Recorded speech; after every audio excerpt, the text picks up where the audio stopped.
And Mr. Chairman, I think IT has started live streaming and we have a quorum.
Amen. Thank you. And public participation, I don't think we have anyone sign up to speak, but I think we had some things that were sent in. That is correct. I don't have anybody signed up to speak online, but we did receive a letter from Brian Turner of the Preservation Society. In summary, asking that the committee consider creating reasonable setback requirements to provide relief to existing historical structures, improving justification for buildings over 50 years of age being removed from BAR demolition purview, reduce landfill waste by providing building relocation or deconstruction of properties subject to BAR demolition purview, and reevaluate tree removal provision, all in reference to item D1 of today's agenda. And we also received a total of 48 comments about item D1. Generally, broadly, about 41 of those comments do not support the district overlay zone as presented, and 7 are in support. And that is all of the comments that we received. Well, thank you. We have all heard it. We'll take those under advisement. So we're gonna move right along to approval of July 17, 2025 minutes. May I have a motion, please? Move for approval. Second. The move in second, all vote by saying aye. Aye. Opposers, nay. Ayes have it. And right on down into the old business approval of the request for subordination and modification of the loan agreement, Charleston redevelopment. Move for Cooperative. approval. Second. Let's move in second, all in vote by saying aye. Aye. Opposers, ayes have it. That's approved also. And we go around down to new businesses. So we have 1 through 5. First, we have the Peninsula Medical University District Overlay Zone. Do we have someone who's going to talk about that? Mr. Martin.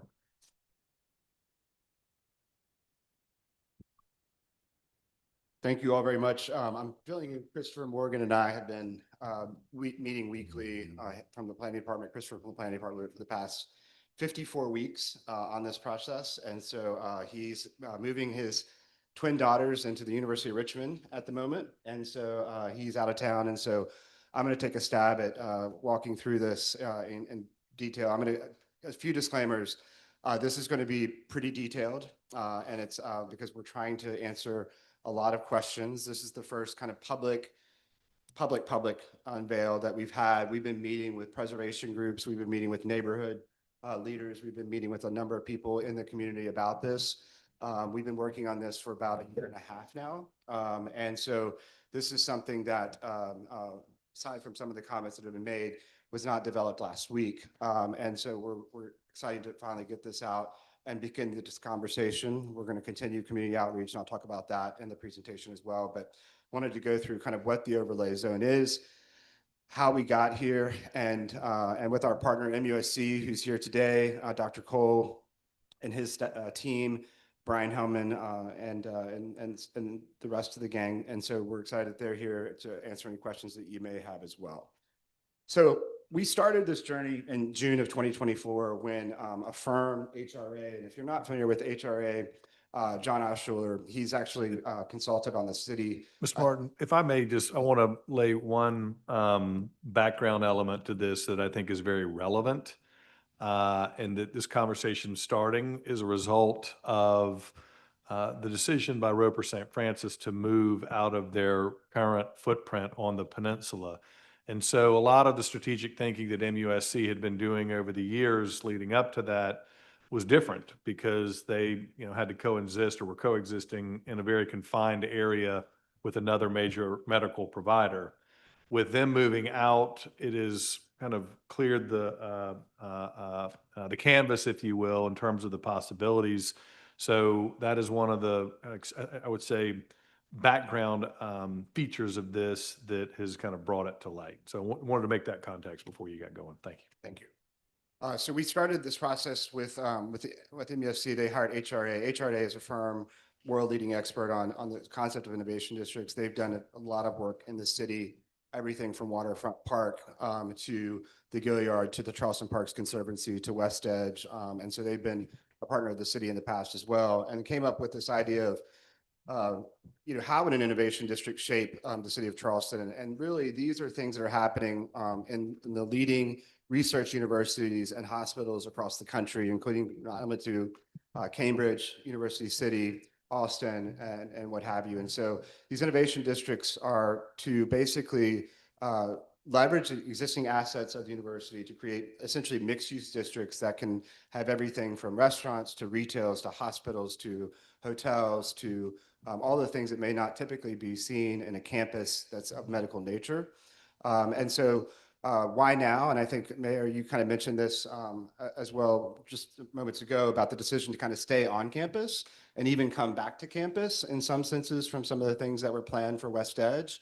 And making that decision to be on campus is kind of why now. And it's a historic campus, greater than 200 years old, that is has areas that are appropriate for future growth. And how do we determine that? And how do we legalize that as well? So that's kind of why now. And the main concept that HRA came back to say is that you have to have a zoning framework for this innovation district.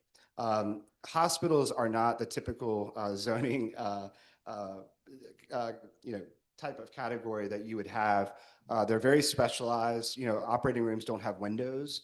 And so there's different things about that. There's different activities that are going on, from loading zones all the way through operation to healing to families arriving, parking, those types of things. So that was the main recommendation from HRA to MUSC that we then started to partner with again greater than a year ago to work through this concept. Again, they've done this in places across the world, including, interestingly enough, in Cambridge, which I think is a pretty synonymous context for Charleston. It's a human scale place, and it's a place that is very rich in history, but also has this concept of the innovation districts that are coming along and moving forward. We know the outcomes of economic development and job creation. This is the largest institutional employer downtown. And so that's something that we recognize as well. The overarching issue is that our zoning ordinance is truly created as a site-specific tool. It works very well on the property that you live at your home, and it works very well for one little commercial site. It's very site-specific, but when you start to get into campus-wide strategies or at-scale strategies, our zoning ordinance breaks down. And so that's why you have that we typically do when we rezone like a planned unit development, or we do development agreements for certain things. I mean, we have planned unit developments downtown that are very small. Pioneer Alley, I think, is one that was just recently adopted, but that's one of the issues, is that our zoning ordinance cannot do what we want to do in a campus-wide strategy. It doesn't. Now, we're working on that and maybe rewriting that, but we're just not there yet. And so we had to look at what is our framework that we could use that's legal in the state of South Carolina to make this work. The second thing is I don't think the city, it's not good planning to have a series of mutually exclusive variances. And that's what this would require. If you went and wanted to do this, every time you made a move, you have a variance. And with a variance, you have a 2-year vested right.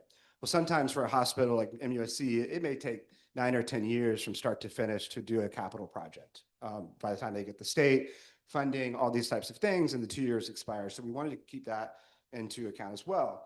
And these mutually exclusive variances don't speak to one another. So it's not, if you do a variance on this piece of property It's not looking at what happens 3 doors down or 4 doors down. So we wanted to do something comprehensive, the most comprehensive program that I think MUSC's gone through in terms of alongside the beginning of their campus master planning program, which is going on now with Perkins and Will. And so we wanted to see how we could make that work. So we had a number of zoning considerations, 7 of which, and this presentation contains every piece of text that's in the overlay zone itself, and that's by design, so that we can walk through this very comprehensively. And if you read this presentation, you're kind of going through this. And so the zoning considerations, 7 of which we're going to run through those, stemming from everything from permitted uses to setbacks to trees to stormwater to is TRC have review or not, BAR, and then also parking standards, which always typically comes up. But the goal is this: to establish the framework that can support the innovation district by enabling the development of integrated knowledge communities and combined labs, RD space, hospitals, teaching facilities, startup, residential, affordable housing, restaurants, retail, and so that's kind of where we are. The overlay itself in zoning world is your property has a zoning, so the zoning doesn't change on the property, but there's an overlay that sits on top of that zoning that will make modifications to the existing zoning on campus, which is limited business 99.9% of the campus. And so this is narrowly tailored to address the needs of MUSC, the overlay itself, and these are used all over the city. We have overlays related to accommodations. We have overlays related to old city height districts. We have a number of different overlays. So this is not a new tool for the city to realize. So this is a map of the overlay zone where it applies. You can see that Roper is carved out. We've had a lot of questions about that. And as the mayor mentioned, the MUSC does not own Roper. So this overlay is for MUSC related properties only. And why I say that is because in the ownership structure of MUSC, if you go to the assessor's office or online and look up the parcel, it may say Medical University District, it may say the state of South Carolina, it may have an LLC that's part of a foundation or what have you. So that's why we're using that kind of disclaimer that there are MUSC related properties. So the first consideration of zoning has to do with the existing limited business zoning itself. And there are 3 things here: hours of operation, table permitted uses, and height and setback regulations related to lot occupation, as well as setback requirements. So with the hours of operation, there's a Starbucks right now on campus that opens up before 7 a.m. And that's illegal right now, just as an example. So right now, 7 a.m. to 11 p.m. are the hours of operation for LB. As we know, hospitals are 24-hour uses, and the district itself will have things that will be hotels open, or those types of things that are open, and restaurants past 11 p.m. or before 7 a.m. So we wanted to fix that. Sidewalk cafes, daycare centers, and residential density greater than 19.6 dwelling units per acre are also not allowed. And we felt like those were things like a sidewalk cafe would be nice for public realm. These daycare centers, because we're bringing housing in, so you can have daycare on site, or for the employees of MUSC or the university itself. And so the density thing is that there is a big need, and I know, Mayor, we're going to talk about city housing kind of strategy next, but there is a need by MUSC. One of the number one needs for talent attraction, and correct me if I'm wrong, Dr. Cole, is housing, whether it's student housing, affordable housing, market rate housing, what have you. And so to allow densities greater than 19.6 dwelling units per acre, it's interesting because there's all these MU workforce housing districts along the edge of MUSC's campus, which of course allow you to go unlimited density. Of course, all of our density is controlled by height. So there's no such thing as unlimited density, or that you can do whatever you want, because we're all controlled by height, and that's a city that's specific to Charleston, of course. So we have an emerging public realm happening with the Innovation District. We have some things at West Edge that are maybe shifting more toward from what MUSC the original vision was to maybe more of a housing vision, which the mayor is going to talk about next. And so we've, in the overlay, remove the restrictions on the hours of operation to make them consistent with the hospital uses. We have allowed sidewalk cafes, daycares, and housing that is consistent with the MU1 and MU2 workforce housing densities that are, again, adjacent to the property itself. And then we've also applied that the setbacks and the lot occupation would be related to the LB non-residential or the GB zoning categories. And so that's a shift to just allow buildings to come to the street. And so if you want an urban, you don't want a 15-foot setback along a street where you're walking by, right? So it's more consistent with the urban nature of the innovation district itself. Parking, this always seems to be a situation. What's interesting, this is, of all the parking standard deviations I've seen, this one's kind of an interesting story because there's two stories to this. One is that MUSC has a lot of off-campus park and ride facilities that are supporting the uses that are greater than 400 feet. So when you have parking that's greater than 400 feet away from the use, that doesn't count toward your parking count. And they also have garages that are located on campus that are greater than 400 feet from the use that it's serving. So we're saying, okay, we're going to remove these parking restrictions as part of this so that we can plan for future garages and not have to have a variance when you go through that process. Or if you want to do another park and ride lot, that would require a variance and those types of things. So we've made that change as well in the proposed overlay. I don't know if this is maybe not working anymore. Just go to the next slide. So this is the parking requirement that would not be applicable within the overlay. Again, this is a vested rights in lieu of variances issue as well. The next issue is number 3. If you want to go to the next slide. So this is the Board of Architectural Review purview. And I want to clear up a couple of things here that that had been said kind of in conversations, is that the BAR will have purview of any alteration or any new construction to any existing structure or site on the campus as a result of this overlay. So I just want to make that abundantly clear that that is the goal here. But we're also coupled that with legislative certainty that a long-term campus-wide plan of where the growth is happening to allow for there to be the demolition review of some buildings and some buildings that are not. So this is the growth framework map the MUSC, the city, and Perkins Will have all been kind of reviewing alongside this. And the areas in orange are kind of where we think the growth areas occur. They're away from the truly historic gems of the campus. They're away from the neighborhoods. Councilmember Gregg, as we talked about, we want to contextualize height, stepping down into the neighborhoods. They're not adjacent to or these foreign objects against the neighborhood. And we wanted to make sure that was happening. The footprints are there. So for example, the old is the county building that was recently acquired by MUSC, which is located here. That number, I think it's B14, I can't see that far, but that is a site that seems to be perfect for growth in the future. And there's a lot of growth that's going on campus. So we've adjusted this. And if you could move the bar where it has the share microphone, there's some text that's not being shown.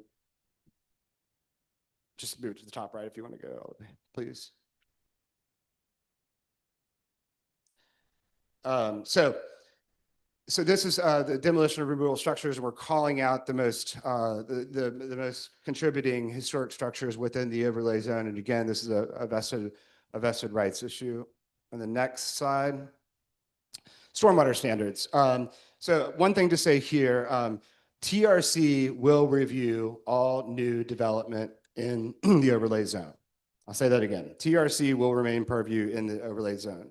And with the stormwater strategy, this is something, again, it kind of goes back to the zoning. It's difficult for us to develop a campus-wide stormwater strategy on a site-by-site basis because we have to have areas that are, speaking to one another and what have you. So what we're doing is we're developing a campus-wide approach, and what the overlay is asking is that at the approval of the city, at the cost of MUSC, and this is the proposed language that came from legal and stormwater staff directly, that'll be as part of the technical review committee process. The third-party reviewer will be contracted with the city to perform the stormwater reviews, and the city will be reimbursed by the development team as part of the stormwater review. Height. So as you know, we are probably going to have to adjust some of the heights in some of those growth framework zones to accommodate the new cancer center, which I think Dr. Cole is going to speak about, is one of those. And so we're looking at the existing height districts that are today, 8530, 85125, 5530.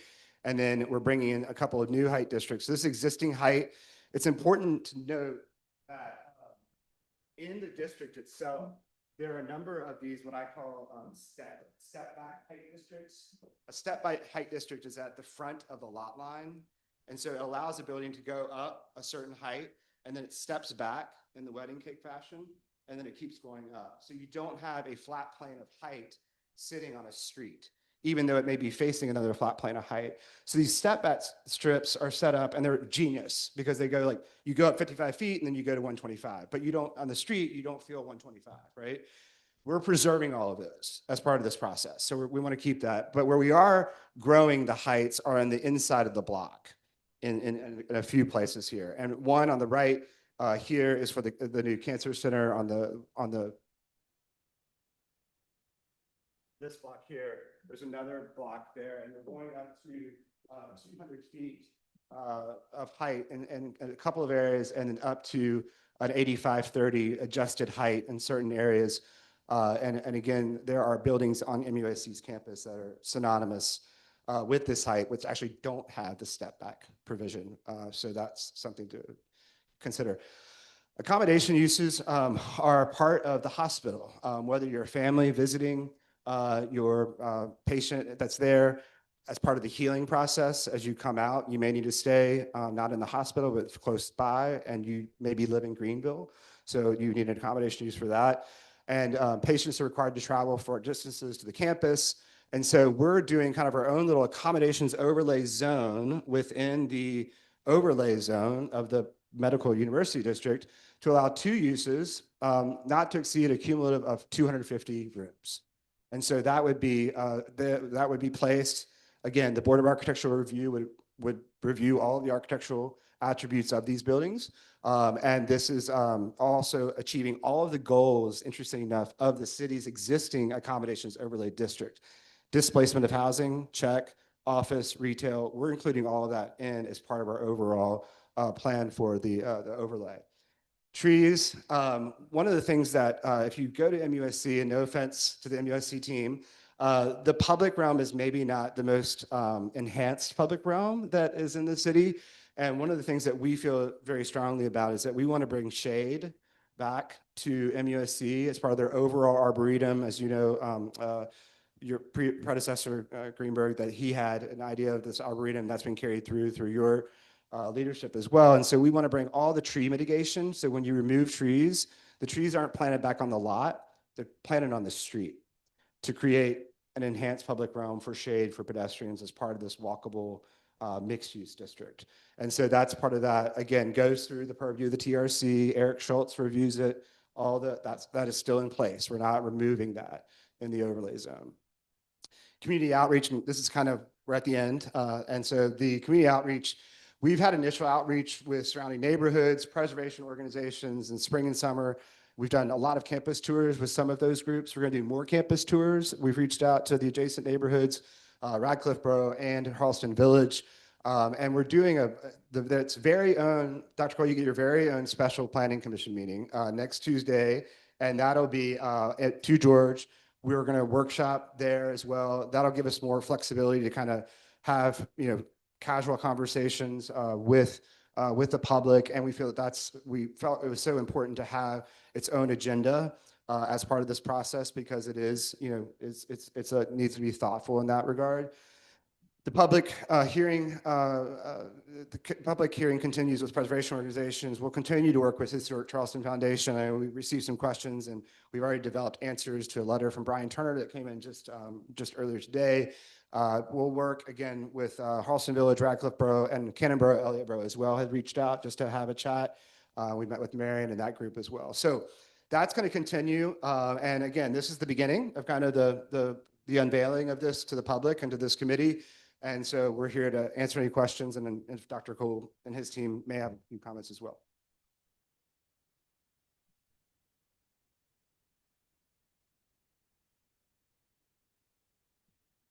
Do you have any questions so far from the committee? No questions? So we move right along.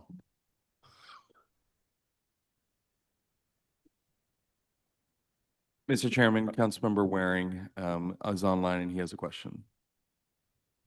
Councilman Waring? Thank you. Thank you. 1 minute. Thank you, Mr. Chairman.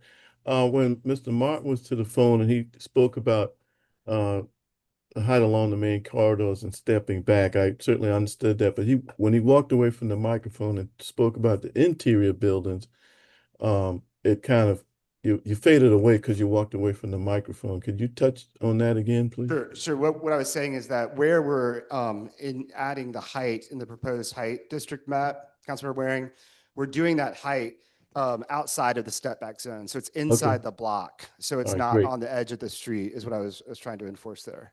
That made sense. And the tree canopy that we're requiring, we're gonna have some mixture besides oak trees because we all love oak trees, but you know what they do to the sidewalks. So, Yes, Eric Schultz will be our guiding light for all the tree.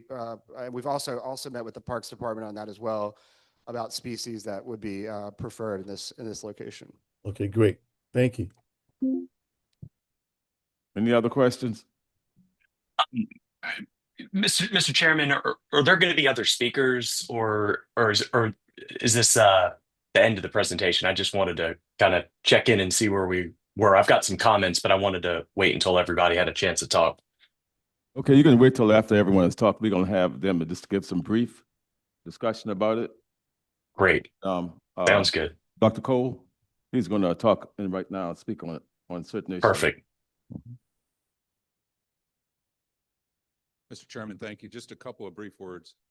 You know, MUSC has been part of this community for over 200 years. Our plan is to be a part of this community for the next 200 years. And we very much appreciate the partnership of the city in considering this overlay zone. What will that do functionally at the highest level? This overlay zone will allow us to deliver world-class care, specifically world-class cancer care for this community. It's something we're committed to, we're very excited about, and we think it's something that is incredibly important. One more comment, you know, we have been, I think if you walk through our campus and look at our historical buildings, we have been good stewards. You know, Sebring Amar House, Wycliffe House, Anderson House have all been renovated. The most recent one, by the way, is Wycliffe. Please come look at it. 141, which is in the news recently, we actually have an engineering firm prior to that looking at what it would take to renovate that space and building, and we've had ground level discussions on what, where, and how that'll occur. So I just want to make the point that we have been and we will be committed, excellent neighbors. We are part of this community. We have no intention of doing anything otherwise. So thank you for your moment to speak. Thank you, Dr. Cole. Well, anyone else?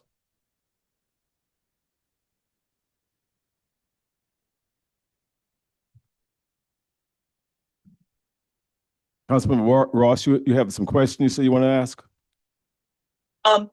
You know, I just had some thoughts on Josh's presentation, which I thought was excellent. I mean, if you're a zoning and planning aficionado, that checked about every single box you could ask for. So kudos, Josh, on that. You know, I'm very pleased to see this before us. I think what we've seen a number of iterations of this similar theme here on council over the past few years, where something large, something grand, something complex, something dynamic wants to take shape in the city of Charleston, but our old, archaic, clumsy, unpredictable, complicated zoning framework is preventing it from happening or standing in the way. Another example was Sumar Street, where as part of all the different tools that had to be put into place to make that work, we of course made some tweaks to how design review is going to work and how other things are supposed to work to eliminate some of that friction, provide more confidence and stability for the folks that are making an investment, not for the next year, but for the next generation and beyond. And so if it was appropriate in West Ashley for that project, I mean, what could be a more better suited candidate for special care and attention than MUSC? I mean, one of the most premier, important institutions on the peninsula. And as the mayor correctly pointed out, one of the premier signature medical institutions on the peninsula is Bailing, Roper St. Francis. And one of many factors, no doubt, has to do with the fact that it's probably complicated to do things downtown oftentimes due to a variety of regulations and things of that nature. So we need to be careful as a city to make sure that our institutions that are still on the peninsula whether it be MUSC, the Citadel, College of Charleston, the list goes on, have the ability to grow and thrive and become dynamic job creators, innovators, and contributors to our city moving forward. And so this mechanism that we're talking about, this overlay, is a great way to get there. So I'm very glad we're having this conversation. Of course, once you start getting into the weeds on the specifics, it can get very complex in a hurry. I'm glad to see that there's been so much community outreach. I'm glad to see that there's been so much time spent at the technical level between our staff and MUSC and their consultants on, shaping a series of measures that makes it that suits MUSC's needs while at the same time is mindful of community and public concerns to include things like historic preservation. And this is not something that is coming at the expense of historic preservation. It doesn't necessarily need to be thought of as this zero-sum game, where if we do this overlay, that's a loss for historic preservation. It's a challenge to us to kind of come up with new and more creative, dynamic ways of reaching the ends that we all want to see. Problem is that a lot of the existing ways of doing that over the years, our default provisions in our zoning ordinance in a lot of ways create way too much complication, risk, delay, uncertainty, things of that nature. And so what we're trying to do is advance those issues while remaining true to our values, like historic preservation. And also just on the point of values, when we have these conversations, it's very important to keep in mind that there's a multitude of values at play here. Historic preservation is an extremely important value to the city. I mean, to state the obvious, but it's not the only value. It's not like the prime value. There's other values like having a first world, dynamic, innovative, best-in-class medical institution on the peninsula. For example, I mean, if you've got height limits for a building that MUSC wants to do, they want to do 6 feet. Folks that are more, historic preservation minded think a 3-foot building is more appropriate. And if that latter perspective were to win the day, it's something like the BAR, or that's 3 stories of cancer research we're not getting.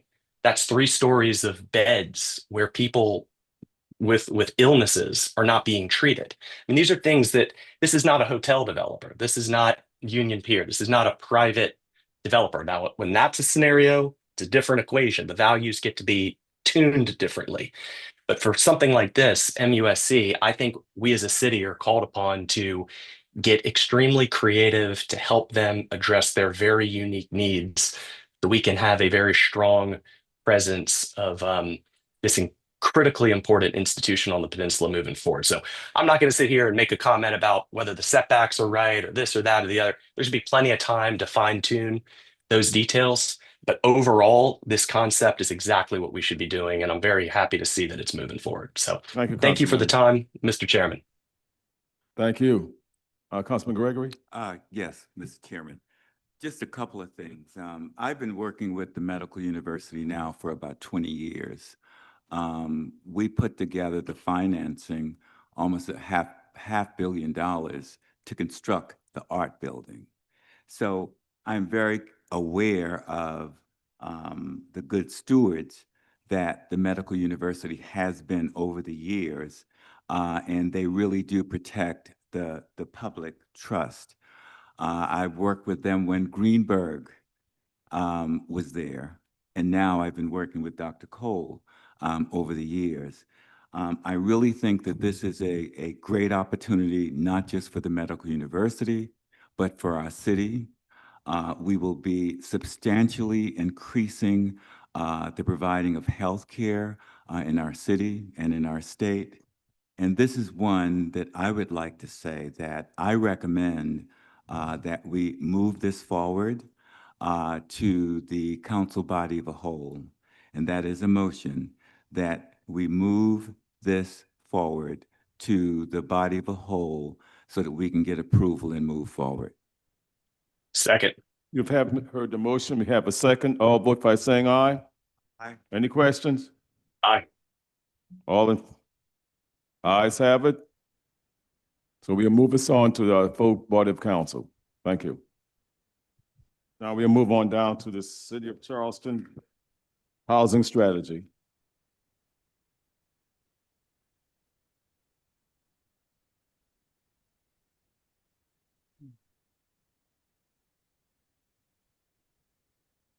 Thank you, Mr. Chairman. I'm gonna take this one. This is something that we've been working on with staff for really in parallel with the Bloomberg study that you all have seen that discussed the critical needs for affordability in the city of Charleston. So we've got the data and it was pretty conclusive on what the needs were. And so in working with staff, the question became, all right, well, what now? We've been told that we desperately need more affordable housing. This is something that you all have heard me say, but it's worth saying again that that I believe very strongly that the lack of affordable housing in our community is the biggest social, cultural, and economic issue that we face.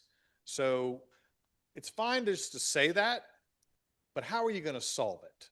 And that's what we're here to talk about. So again, not to belabor you with things that have been already well vetted, but the Bloomberg housing report, just kind of going through these statistics, we're growing. What's fascinating is that our area median income has more than doubled in the past 12 years. Normally, you would think that's a good thing. People are making more money. But the reality of it is, once we dug more into the data, rich people are moving here and displacing a lot of the folks that have been here. And so that really goes to the character. And so, you know, what can we do? And another thing that was really important on this is that, you know, we asked the state legislature to consider allowing for housing to be part of a transportation sales tax. They have decided that transportation doesn't have anything to do with housing. I would say that they are grossly mistaken on that, because ask MUSC, for example, how many of their employees are driving in from greater than 5 to 7 miles away from their campus. It's a lot. So bottom line is the Bloomberg Housing Initiative or study came up with a number of 3,500 new units in the next 7 years.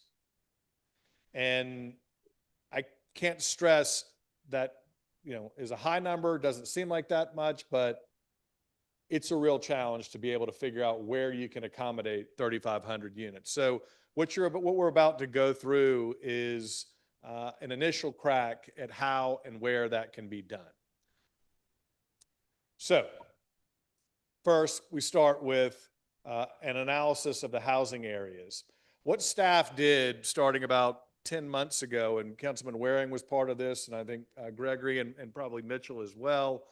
Let's look at all the available property that's owned by quasi-government entities. The City of Charleston, of course, Charleston County, School District, even Roper St. Francis and MUSC were great partners in coming to the table and walking through where different areas are. So what you see here in terms of these different sites, these are properties all over the city of Charleston that our staff dug into. And what they also did, and I got to really give them props because I was kind of blown away by this, they put some science to each one of these sites and rated them based on access to public transportation, current zoning. Is it in a TIF overlay? Is it an opportunity zone? I mean, all these different things that are very relevant to a development, particularly when it comes to capital structure and getting them off the ground.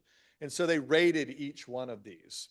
And I think, and again, we can get more into the algorithm they figured out, but there's some science behind this in terms of which site has a greater priority.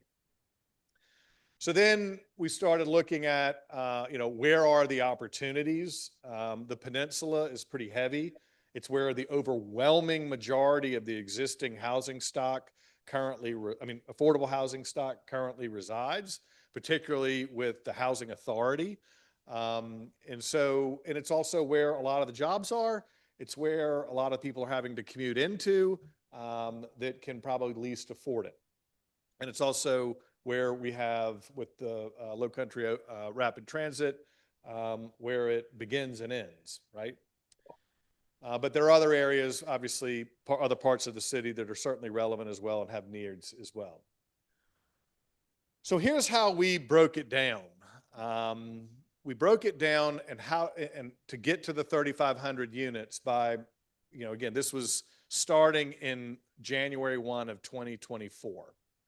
So you have 178 units that have been delivered since the beginning of the study. And that's like the James Lewis Homes, that is the Archer School, but there are a few other smaller projects that are there. So those, check, we got them, right? Well, then we have almost 1,000 units that are under development right now, that are in our process, that are either under construction, going through entitlements, but are well on their way to actually becoming a reality, certainly within the next 7 years. So between those two, you're looking at about 1,200 units. Still a long way to go. Well, then we look at some properties that the city owns, specifically, or will own. 995 Morrison Drive, which we are, I believe, the latest comments back from the county have been approved. So tonight will be heard for the final sign off on that purchase and sale agreement under the terms that we've all discussed. So that looks like it's moving forward. West Edge is another property that we've been talking a lot about with MUSC and their partner MUSC Foundation.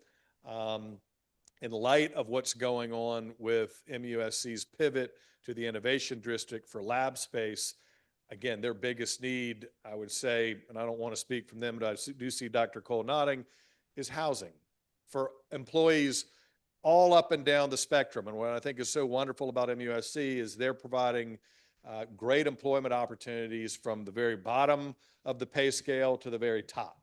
And it's very unusual to find that kind of community partner.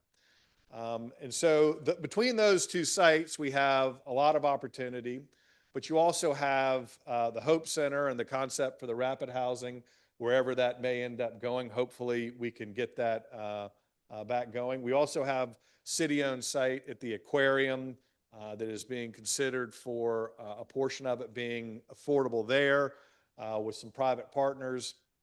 And then one other area that we've looked into is the city-owned site at the corner of, or intersection of Mount Pleasant Street, where Parks and Rec are, the old Coca-Cola bottling. It's a great area. It's the head of the low line. It's major hub for where the LCRT is coming in to the city. And right now we have, lawnmowers being stored there. There are other locations for that type of equipment, and that site is a great opportunity and rates really highly in terms of the metric that the staff came up with for housing. So these sites, and we can dig into each one of them specifically, but these are city-owned properties where we've either been contemplating or potentially contemplating housing. Cunnington Avenue, I can't, my eyes aren't that good, but so that could get us, right, fair enough. That could get us 1,500 units. And this is, I'll get to the typology of this, but there's been some real science that's gone into each one of these sites. And then the last one is the Housing Authority. Housing Authority is doing a great job really thinking big and boldly about their properties and reimagining them in a way that uses federal programs like the RAD program to really redevelop all of, initially it is properties on the east side and potentially properties at Gadsden Green.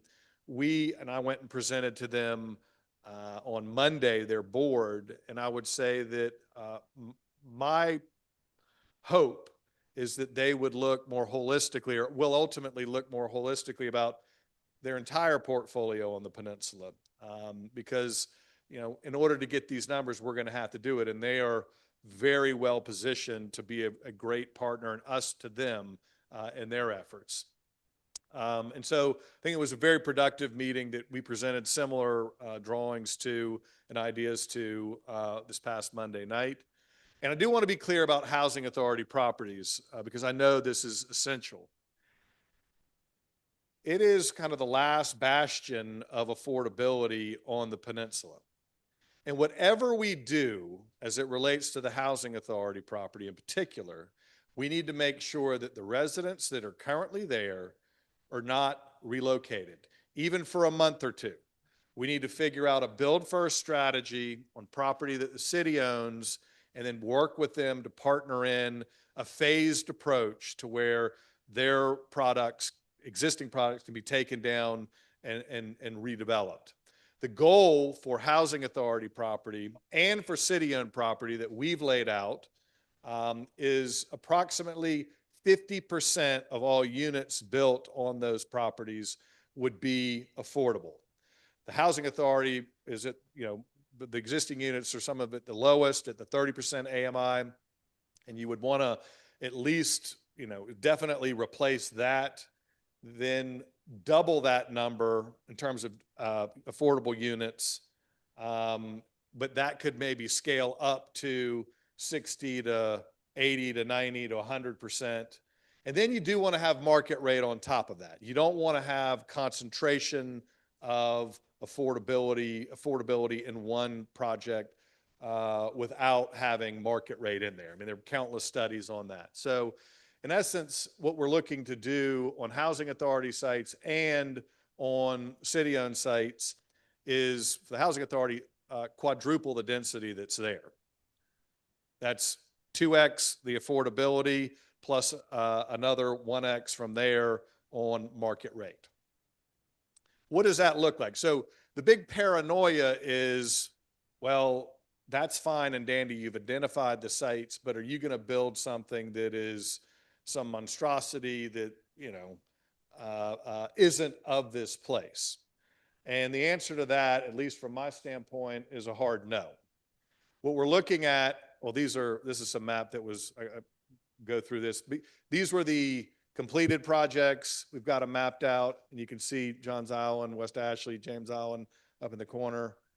These are the sites under development, every one of them. And then here are where the proposed targeted developments would be. And then here are the housing authority sites that are being contemplated. And here they all are together. Here's a timeline for how we can make this happen on each unit and each project.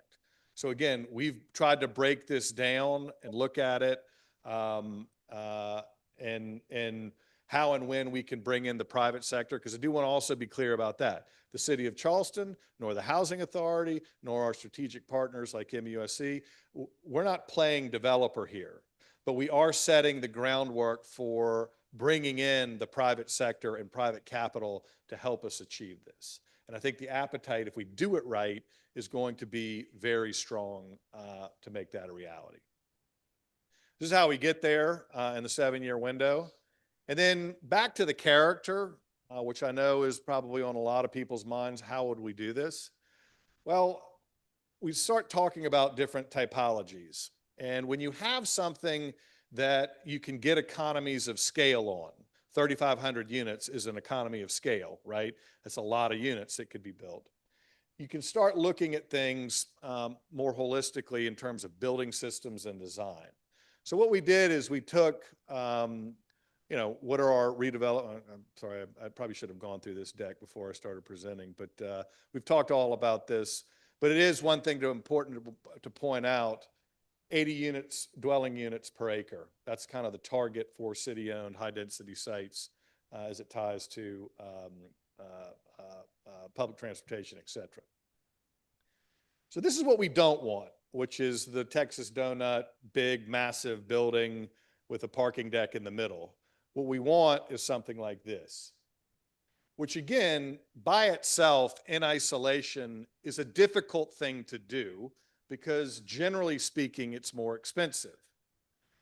But when you do multiple ones of those on a regular schedule, it can start to become you can get the economies of scale. You can also raise capital that might be more patient to bring in on a much bigger project. So again, some of these weeds need to be worked out, but the bottom line is we can, I think, have our cake and eat it too. I think we can address this issue and do it in a way, if we're thoughtful about it, that will be of this place and something that will last 100 to 150 years. So how do we do some of that? Well, again, you get into building typologies. You have, the Charleston single house. I love telling people the Charleston single house, which is all over this city, is an extremely simple structure. It's a rectangle, stacked, right? It just can have different bells and whistles put on it. You can have the O'Donnell House on King Street with 10,000 square feet, and you can have a Freedman's Cottage up on Columbus Street that's 750 square feet. They're still rectangles. They're simple structures, and they can be designed with modern efficiencies in mind. Same thing with a square. Then you can start stacking squares together. And this may sound trivial, but when you start to look at the expenses to build, the simpler you can make the structure, the more cost effective it's going to be, especially when you get into scale. So again, we need to be thinking like this, thinking very creatively about this if we're going to address this. And then ultimately, yes, you do need to have some larger projects, larger buildings. But what's important to do there is to break up the massing so that you have a skyline or a streetscape that doesn't just feel like you're in a wind tunnel, that's anywhere USA. That is the charm that is Charleston. We do this very well. We've done it very well for 300 years. It's not time to try and figure something new out. So again, here's some very real examples of how these unit typologies have been utilized, both market rate and affordable across the city. These are obviously modern examples. Here are some older examples of the smaller units. I mean, not the 2 and 3 unit single house, but where you have 8 to 14 units. And we're thinking through like how you load the corridor, where utilities can come up. Again, simple structures that can be done very elegantly depending on what the need is and design criteria are. Another larger example of, again, a larger rectangle.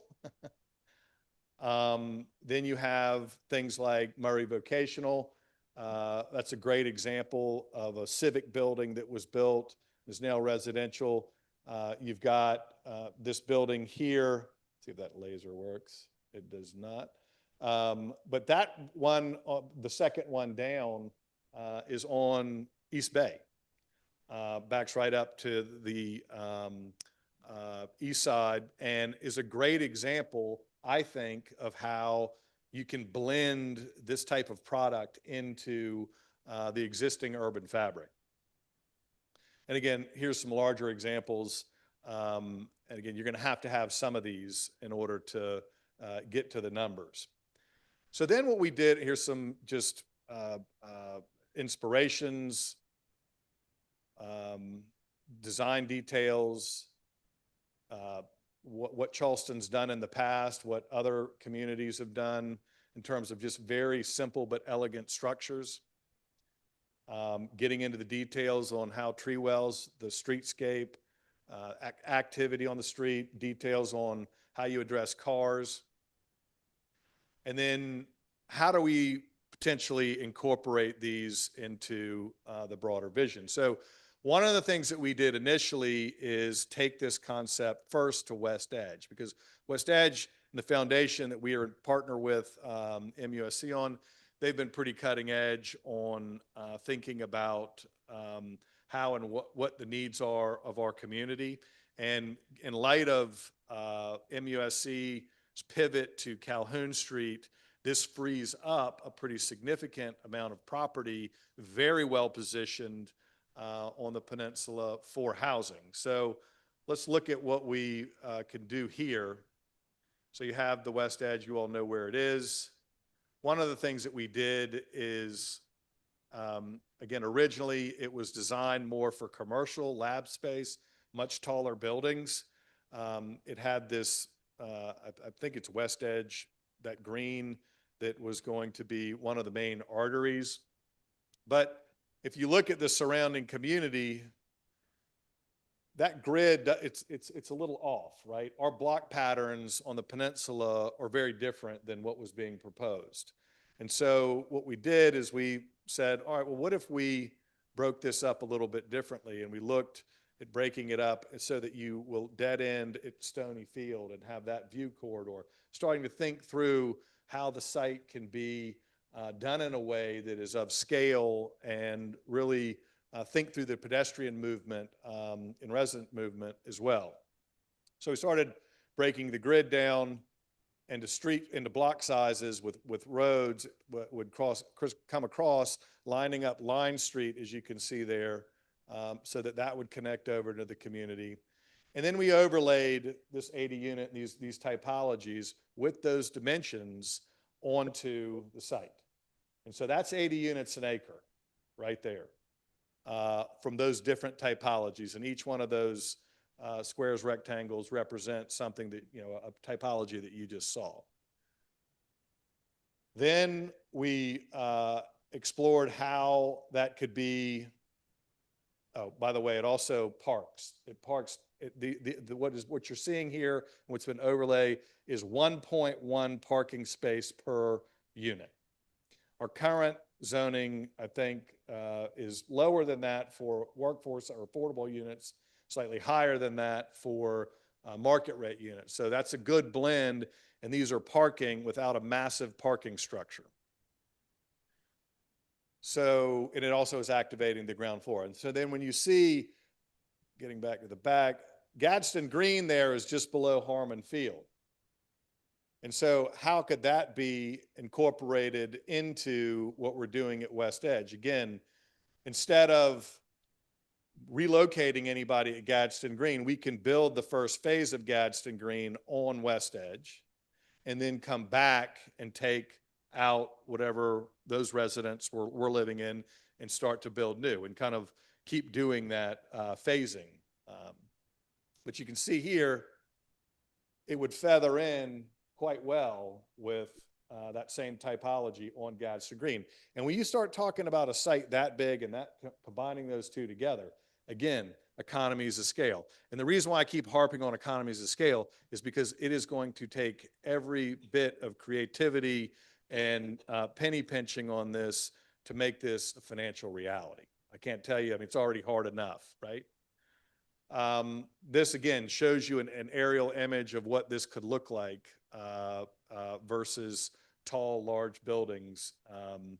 And I think, again, when I see this, albeit it's watercolor, but you can say that, yeah, this reminds me of Charleston. This reminds me of the built environment of Charleston.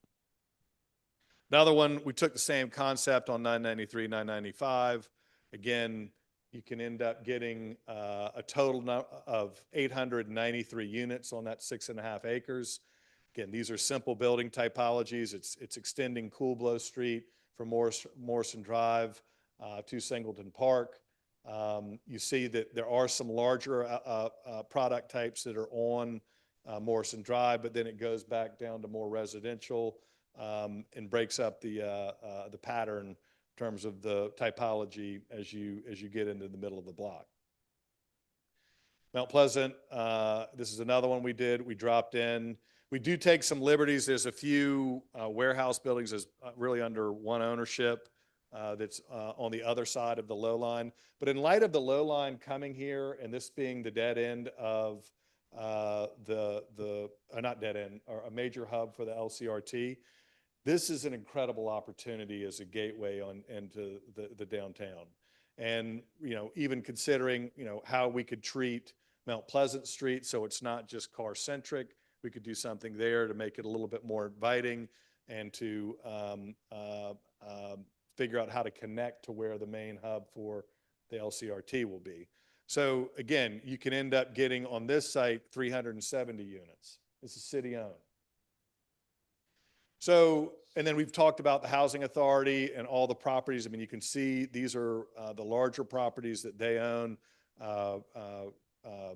Ragboro, you've got Meeting Street Manor, Cooperoo. I always get the names mixed up a little bit, but you know where they are. And so when you start adding all this together, I mean, there's an incredible opportunity here, an incredible opportunity here. And again, I'll say this is not going to be easy. It's going to be expensive. It's going to be a challenge. This is not the city that'll fund all of this. I want to be clear on that. But when you work together with the Housing Authority or our other partners and look at federal funding and get creative, I think it's doable. But here's, you got to start with a plan. You got to start with a specific plan to figure out how to source it. And so that's what this effort is. It's an effort to really paint the picture on how we as a community can achieve this very critical goal. So hats off to the team and the work that they've done, city staff. This has been a huge group effort from Gianna and her team, Josh Martin, Tim Keene, kind of everybody's rolled up their sleeves and been part of this. And the feedback to date, and I don't want to speak for the Housing Authority, but with our other strategic partners has been pretty positive. And now it's time to really dig into the weeds and figure out how to make this a reality. So I wanted to lay this out to you all. I think it's exciting opportunity, and I am optimistic and bullish. And I don't know if I got more of these next steps. Yeah, think big, no displacement, entitlements. So one of the things we talked about, these are some suggestions for this committee. Again, let's figure out how to adopt a plan that we can all be in general agreement on. Let's make sure that we have certain principles locked in stone. Example, no displacement. Let's think about a zoning classification that allows for this to happen in an expedited way. Let's look at different structures, staffing, and financial arrangements that we can work on with the Housing Authority and others to put the framework together for this, and then how and who we go out to in the private sector, both in funding and in execution on this to make this a reality with us. And I think, we start with the city property and bring that to the equation, again, like with the Housing Authority, and take it from there. So those are the proposed next steps. I know that's a lot to all take in, but now I get to finally the slide on discussion. One question. Well, I'll let the chairman. Yeah, Mr. Chairman? Yeah, I definitely think it's bold and an unbelievable vision and vision with action. Right. So it won't be daydreaming. Right. The 3,500 units, 3,500 new units. Net new. Right, new. When we take out the one-for-one replacement, which is required by federal law for the public housing units, as you know, what would that number look like? I know using RAD, we can increase. Right. So just for clarity, there are approximately 900 units existing on the Housing Authority. Those aren't counted in the 3,500. That was my question. So it's net new. Okay. Keeping what's there, net new. Okay. And now that does not include the market rate. How many market rate units? So again, just think of it this way. If you're 80 units an acre, okay? Right now, there are 20 units an acre on the Housing Authority property, and they're all affordable. So you would replace that, okay, 20. You'd add another 20, which would be affordable. And then you'd add another 40 that would be market rate to get you to the 8. Okay, which helps with Yeah. finance. Okay, you answered my question. Yeah. Thank you. So in turn, that means we go up there, we can allow them to go up to 4 stories, 5 stories, 4 stories to be able to recapture. I think, height will be in keeping with the community. I mean, some of those like on Morrison Drive, I think those might be even 6-story. West Edge is currently zoned and entitled for 12 stories, but this would be bringing that height actually down. So it's kind of a mixed bag. I think we want to be, most important, cognizant and respectful of the neighboring community so that we don't have some massive structure next to, 2 and 3 story buildings. I was thinking about that we wouldn't have what they call a seesaw. Yep. We don't want that. Anyone else have a question? Councilmember Waring has his hand up. Councilman Waring. Thank you, Mr. Chairman. Listen, I want to thank you and the committee, Mr. Mayor, and staff. I mean, for all of this. I think the overlay district, getting back to that for medical use, is best in class. And sometimes we couch it in terms of for our city because we love it dearly. But we're talking about best in class for the country, in some cases globally, because that's the reach of the institution. When it comes to build first strategy, I mean, that is essential. If we don't do that, you look at potentially losing the culture off of the peninsula. So I congratulate you again on that. And all the team involved with getting this done. So often in government, all institutions, we do things one at a time. And we really can chew bubblegum and walk at the same time. We can multitask, and taking a comprehensive look at this housing plan that will literally keep people on the peninsula and create space for working people to remain on the peninsula and certainly come back to the peninsula. That's what we really need, because we don't want to become, and although we all have been down there, the Hilton Head and all, they have to bus in workers sometimes 40, 50 miles away every day. I mean, one way from Estill and Fairfax to come and work at Hilton Head. Banks have to pay a premium to get a customer service relations person to work on Hilton Head at Wells Fargo, for example. We don't want to become that on the peninsula. With a comprehensive strategy like this. Institutions, government, private sector, public-private combination. It's been a winning strategy across this country, and it's a winning strategy for Charleston. So I compliment everybody involved with this one. Thank you. Councilmember. Councilman Waring, I want to. Gregory, one last question, Mayor. Wealth creation. Are we going to provide opportunities for folks who perhaps are on Section 8, who may be able to use their voucher toward purchasing a property? The problem why that hasn't been working is because the inventory is not there for them. So to me, it would be very important if we work into this, some wealth creation opportunities, particularly for the lower income scale. Yep. I think, again, to your point, I think you first have to start with the inventory, and then there are all kinds of options. And I think if you sell some of them, that actually makes the financing more attractive in certain cases. So absolutely. I mean, what those details are to be determined, but Councilman Waring, I think you made an incredible point that, this not only allows people that are working on the peninsula to potentially stay on the peninsula, but to bring people back.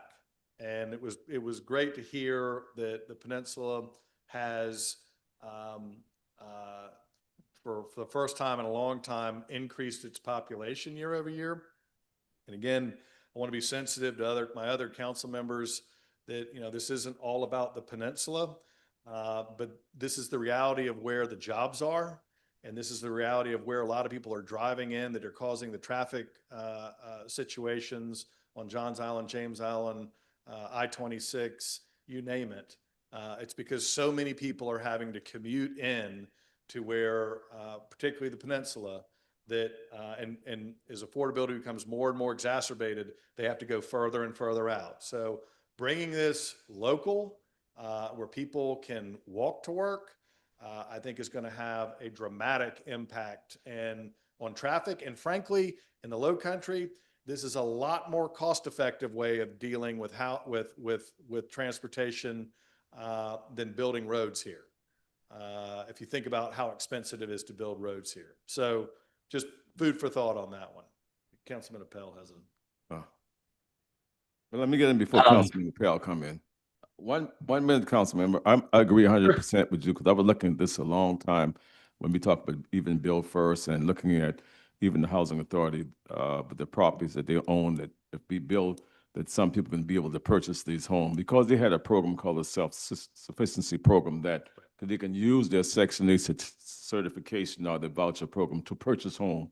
So this even might help some of them to be able to look differently because they'll be a homeowner now instead of just renting. But all this can be played in that, proportion that we're trying to do and trying not to lose people off the peninsula and trying to keep, the community very diverse as we possibly can. It's changing a lot, but we can still try to hold it as a city to do that. Councilman Pell? I was gonna say one point on that one, though. I think it's also important to note, and this has been proven time and time again, if there's ownership, people own the properties, they're taking better care of it. I mean, the streets, the sidewalks, you name it, there's pride in ownership. Councilman Pell? Councilman Pell? Thank y'all very much. This has been a heck of a week for me. We've had some of the best surf here in Folly Beach, over the past, I'd say easily 5 years, maybe going back a decade. And this CD committee meeting is probably one for the ages as well. I mean, we're just checking all of my boxes today. This between the MUSC overlay and the housing plan. I mean, these are just fantastic efforts on all fronts. I couldn't agree more with the vision that's been laid out by the mayor. I want to give a shout out to Councilmember Waring. He had a great idea of identifying city properties that we've got around the peninsula that can be good candidates for affordable housing. It's one step we got to take out of the equation. We've already got the land. How can we best utilize it to get housing in place? So several of the properties and the projects that were discussed during the presentation are city-owned properties, and look forward to driving those efforts forward. But as we've seen, even if it's city property, even if we find a great affordable housing developer, developing affordable housing ain't easy. It's not for the faint of heart. Earlier this week at real estate, we approved, I believe it was a 6th amendment to a ground lease with this entity out of Greenville that specializes in affordable housing. The city ground leased this land. I think it's 55 units of affordable housing near the low line. The initial ground lease was in 2021. So it's 2025 right now. We're on the 6th lease amendment. The BAR issue dragged out for years, stormwater. Now they're dealing with state environmental permitting issues. So as we're talking about how we get from those watercolored visuals to buildings on the ground with people of all incomes, races, dynamics, living in these units all over the peninsula, creating a diverse, vibrant community that we want to see, we have to always remain mindful of how can we eliminate that regulatory friction in the process to make it all the more likely that these projects will actually come out of the ground. And that's not to mean that we're coming at the expense of things like design and stormwater. I'm not talking about just throwing those issues to the wind. It's more about examining how we go about addressing those issues and being mindful that the current way that we go about addressing those issues imposes delay, risk, cost, and we just can't afford that anymore. Things are getting more expensive by the day, the month, the year. We've got to get creative here at the local level. I mean, we can control our processes and our zoning ordinances, and we're doing that. I mean, the MUSC example is a perfect case study in that. But there's certain things at the state level that we've got to look at. I mean, there's regulatory friction coming from all angles that's making the building housing extremely difficult and costly. And when housing is extremely difficult and costly, that skews the private dollars towards the low volume, high margin product for rich people, right? Because that's how the economics work. In order to bring things on the market at scale, you have to make things more efficient at every turn. So I just think we got to really remain mindful of that. I know we're doing that at the local level. We need to get our friends in Columbia on board on the state permitting side of things if we really want to see this vision become a reality. But it doesn't start without a plan. We've got a wonderful plan in place. I think it's just incumbent upon us to make sure it becomes a reality. So thank you again. And yeah, and the other thing I'll say to my man, Councilmember McBride, the more people we can put on the peninsula, the less people we need to put on Johns Island. Think about that. We've We been can keep talking about growing. that. Thank you very much, Councilmember. We go, Yep. you know, go there. All right, I'm done. Thank y'all. Appreciate it. I can go all day. Thank you. I'm Any ready. other questions before we about to proceed? No, So we're okay. gonna, no question, but I'd like to entertain a motion here. okay, if you would like to entertain a motion? Yeah, I mean, most of this stuff, and I would be remiss if I don't say it, All right. most of this stuff is in District 6, I know. including the overlay, including West Edge, including the public. I can go all on and on. I'd like to make a motion, Mr. Chairman, that we move this forward to the body of a whole. Second. Okay, it was moving second that we move this to the body of the whole. Questions? Anyone have any questions? All in favor, vote by saying aye. Aye. All right. Opposers? Ayes have it. So this will move on to the full council. Now we move on down to item number 3, I3. It's approval of 1000 King Street, Farmer to Textile Mills site tax credit. Move for approval. It was moving second. Any question? All vote by saying aye. Aye. All right. Opposers? No opposers, ayes have it. Thank you very much. You can sit down. Glad I could help. Great There's 3 more. presentation. Got 3 more after this. Mr. Chairman, I would take items, make a motion to take items 4, 5, and 6 together and move for approval. I'll second it. It was a motion to take item 4, 5, and 6 together. All in favor, vote by saying aye. Aye. All right. Opposers? Ayes have it. So that's approved. Thank you. Yeah. So we have anything else to bring before the committee before I adjourn? None? We adjourn. Great meeting. Thank y'all.